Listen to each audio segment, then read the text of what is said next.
Fridge, TV, washing মেশিনের মতো AC কেনাটাও দরকার বুঝে শুনে, তবেই বাঁচবে বিদ্যুতের বিল এবং ঠিকঠাক ঠান্ডা হবে ঘর। প্রথমে মাথায় রাখতে হবে বিদ্যুৎ কতটা পড়বে। এর উপর নির্ভর করে বাজারের সমস্ত এসিকে স্টার রেটিং দেওয়া হয়। এই রেটিং দেওয়া হয় ব্যুরো অফ এনার্জি এফিসিয়েন্সি থেকে।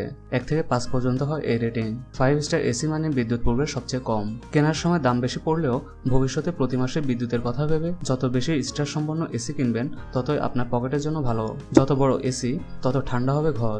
হিসাবটা এত সোজা নয়। যদি মনে করে থাকেন যে একটি ছোট ঘরকে ঠান্ডা রাখতে বড় এসি কিনতে হবে তবে ভুল ভাবছেন। ঘরের মাপ অনুযায়ী কত টনের এসি প্রয়োজন তার একটি তালিকা রয়েছে। প্রয়োজনের তুলনায় বেশি বড় এসি কিনলে ঘর ঠিকমতো ঠান্ডা হবে না। ঘর যদি বড় হয় কোনো বড় ব্র্যান্ডের শোরুমে গিয়ে কথা বলুন, ওরাই বলে দেবে কত টনের কয়টি এসি লাগবে। এখন প্রায় সব বাড়িতেই স্প্লিট এসি লাগানো হয়। এই এসিগুলো উইন্ডো এসি চেয়ে দেখতে অনেকটাই স্লিক। তাছাড়া এটি জানালা জুড়ে বসে থাকে না। কিন্তু যারা ঘন ঘন বাড়ি পাল্টান তাদের পক্ষে উইন্ডো এসি ভালো, কারণ স্প্লিট এসির ইনস্টলেশন উইন্ডো এসির চেয়ে সহজ হলেও এর রি-ইনস্টলেশন চার্জ অপেক্ষাকৃত বেশি। তা বাদে এই দুই ধরনের এসিতে কম বেশি একই পরিমাণ বিদ্যুৎ পড়ে। তবে ঘর বড় হলে উইন্ডো এসি না কেনাই ভালো। এসি কেনার সময় ভালোভাবে খেয়াল করবেন এসিতে কোনো আওয়াজ হচ্ছে কিনা।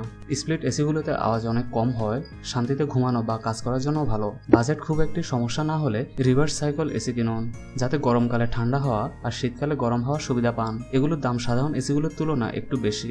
বাড়ির সব ঘরে এসি লাগানো বেশ খরচ সাপেক্ষ। সেক্ষেত্রে মাস্টার বেডরুমের জন্য একটি উইন্ডো বা স্প্লিট এসি কিনলে সঙ্গে আরেকটি পোর্টেবল এসি কিনে নিন, যা এক ঘর থেকে আরেক ঘরে সহজেই তুলে নেওয়া যাবে। পোর্টেবল এসিগুলোর দাম স্বাভাবিকভাবে তুলনায় কম। ঘরের ভেতরে হাওয়া কেমন তার উপর কিন্তু এসির আয়ও নির্ভর করে। দূষিত বাতাস ঘরে জমে থাকলে ঘর ঠিকমতো ঠান্ডা হবে না। ভালো ব্র্যান্ডের এসিগুলোতে ভালো এয়ার ফিল্টার থাকে, তাই এসি কেনার সময় এই বিষয়গুলো মাথায় রাখবেন। যে এসি কিনছেন তাতে যেন একটি অ্যাডজাস্টেবল থার্মোস্ট্যাট, 2টি কুলিং স্পিড এবং অন্তত পক্ষে 2টি ফ্যান স্পিড থাকে, যাতে ঘরের তাপমাত্রা অনুযায়ী ইচ্ছেমতো নিয়ন্ত্রণ করা যায় ঠান্ডা। আফটার সেল সার্ভিস যে কোনো হোম অ্যাপ্লায়েন্সের ক্ষেত্রে গুরুত্বপূর্ণ, তাই এসি কেনার আগে কোম্পানির সার্ভিস কতটা ভালো সেই বিষয়ে ভালো করে খোঁজ নিন। আর্দ্র জলবায়ু অঞ্চলে বাড়ি হলে যে সমস্ত এসির কয়েল অ্যালুমিনিয়ামের তৈরি সেই সমস্ত এসি না কেনাই ভালো। অ্যালুমিনিয়াম কয়েলে খুব তাড়াতাড়ি মরচে পড়ে, গ্যাস লিক করতে থাকে এবং ঘর ঠান্ডা হয় না। তাই সবসময় কপার কয়েলের এসি কেনাই বুদ্ধিমানের কাজ। সব জলবায়ুতেই ভালো কাজ দেবে এটি।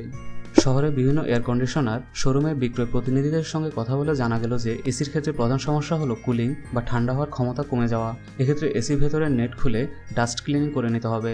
ব্যবহারকারী নিজের সাধারণ উপায়ে এসির ইনডোর খুলে নেট ওয়াশ করে নিতে পারেন। এছাড়া কুলিং একবার বন্ধ হয়ে গেলে বুঝতে হবে এসির ভেতরে গ্যাস ফুরিয়ে গেছে। এক্ষেত্রে সংশ্লিষ্ট প্রতিষ্ঠানে গ্রাহক সেবা প্রদানকারী প্রতিনিধিদের মাধ্যমে গ্যাস রিফিল করে নিতে পারেন। বিক্রয়োত্তর সেবা প্রদানের সময় পার হয়ে গেলে সার্ভিস চার্জ প্রদান করতে হবে।